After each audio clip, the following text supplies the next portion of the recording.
मिनश्शैतानिर्रजीम बिस्मिल्लाहिर्रहमानिर्रहीम। 30 फर्ज नमाज जा 60 संदी रोज़न 5 बिनाऊं 5 तकबीरूं 5 हुज़ू पढ़जन 4 इल्म 4 पुठियूं 4 मज़हब ॼाण 3 गुस्ल तयमम 3 सत सिफ़त ईमान मोमिन सिखी यादि कर त मरके मंझि जहान सारा हिजे सो धणी मौलो जो मुल्कनि जहन जा जहान में चारा चीट चलन रोज़ी ॾींदड़ चङे ख़ालिक ख़ाकी कान पन वमा जिन वल इनस इला अब्दुल्लाह साईं सुञाणनि आकल बालक जे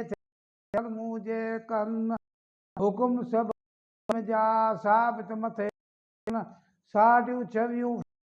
सारे जे सिखजन अर ईमान जा सुजन करियो जिब से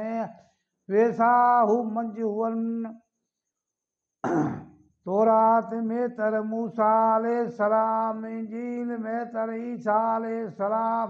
ज़बूर में तर दाऊद अलैहिस्सलाम फुरकान मोहम्मद मुस्तफ़ा सल्लल्लाहु अलैहि वसल्लम जो रातो ॾींहुं पढ़नि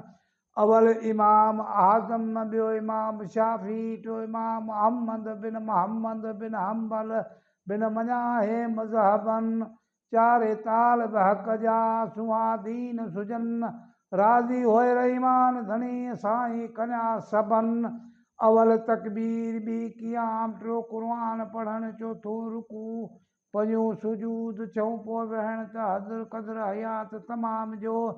अगरो न कना इन 7 फेल 8 तरतीब सिखण सभु घुर्जनि फर्ज़ सभई साहिब जा पूरा पारजन तनी मजा हेकड़ो हे जे न ॼाणनि ना नमाज़ूं तन जूं पुछो का पढ़नि बान पगे नून जी तोने आबिदुन मूल मरकन कॾहिं इल्म रे अकल जी दुर्द मदावा कन जनी नाए आशनाई इल्म से उन आए बहुपुछन किफिर कलमा केतिरा मथे तन वसन ख़बर न हवाल जी अलोती तालहन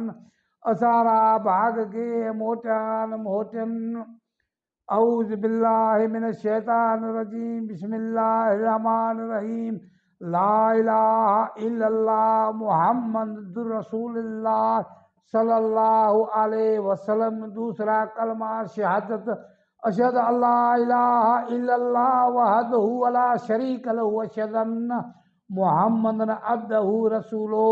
तीसरा कलमा तमजीद सुभान अल्लाह वल्हम्दुलिल्लाह वला इलाहा